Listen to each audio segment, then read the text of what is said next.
ভাগে কোরবানি দেওয়া জায়েজ আছে কিনা, জায়েজ থাকলে ভাগিদারদের সংখ্যা বেজোড় হতে হবে নাকি জোড় হলেও চলবে, কেউ পশু ক্রয় করার পর ভাগিদারের সংখ্যা বাড়াতে পারবেন কি না। এর সংক্ষিপ্ত উত্তর হলো যে গরু এবং ওট বড় পশুতে ভাগে কোরবানি দেওয়া যাবে এবং সর্বোচ্চ 7 জন ব্যক্তির তরফ থেকে গরু এবং ওট যথেষ্ট হবে। এটি সংখ্যাগরিষ্ঠ উলামায়ে কেরামের মত এবং এটি দলিলের দিক থেকে সমৃদ্ধ এবং বিশুদ্ধতর মত। আর কোরবানি ভাগিদারদের সংখ্যা বেজোড় হতে হবে এমন কোনো বাধ্যবাধকতা নেই।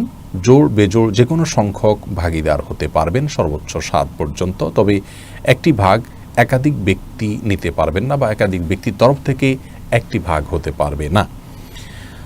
আর কোরবানির পশু কেনার পর কেউ যদি ভাগিদারের সংখ্যা বাড়াতে চান তাহলে সেটি তিনি করতে পারবেন। ধরুন 2 জন মিলে কোরবানি করবেন বলে পশু ক্রয় করেছেন, তৃতীয় আরেকজনকে তারা যুক্ত করলেন, এটি জায়েজ আছে।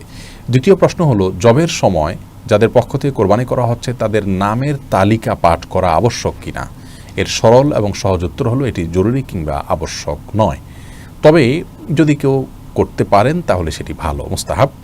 সহিহ মুসলিমের হাদিসে বর্ণিত হয়েছে রাসূল করিম সাল্লাল্লাহু আলাইহি সাল্লাম তার কোরবানি পশু জবাই করার সময় বলেছিলেন, বিসমিল্লাহ আল্লাহুম্মা তাকাব্বালহু মিন মুহাম্মদ ওয়া মিন আলি মুহাম্মদ ওয়া মিন উম্মতি মুহাম্মদ, যার অর্থ হলো আল্লাহ আমি আপনার নামে এটি জবাই করা শুরু করছি, আপনি এটাকে কবুল করুন মুহাম্মদের পক্ষ থেকে, তার পরিবারের তরফ থেকে, তার উম্মতের তরফ থেকে। এই জন্য কোরবানি যাদের পক্ষ থেকে করা হচ্ছে জবের আগে তাদের নামগুলো উল্লেখ করে, নাম পাশাপাশি বাবার নাম এভাবে যদি উল্লেখ করা হয় অমুকের সন্তান অমুক, এরকমভাবে সবার নাম উল্লেখ করে যদি বলা হয় আল্লাহ সবার তরফ থেকে আপনি কোরবানি কবুল করেন, এরপরে ছুরি চালনা করা হয়, এটি মুস্তাহাব, এটি উত্তম, জরুরি বা আবশ্যক কোনো বিষয় নয়। তৃতীয় প্রশ্ন হলো কোরবানির গোশত ভাগিদারদের মাঝে যদি অনুমান করে বন্টন করা হয় সেটি উচিত হবে কিনা। এর উত্তর হলো না, এটি উচিত হবে না, বরং যথাসম্ভব পরিমাপ করে সমান হারে সবার মধ্যে বন্টন করা উচিত এবং কর্তব্য, এটা অনুমান করে ভাগ করা উচিত নয়।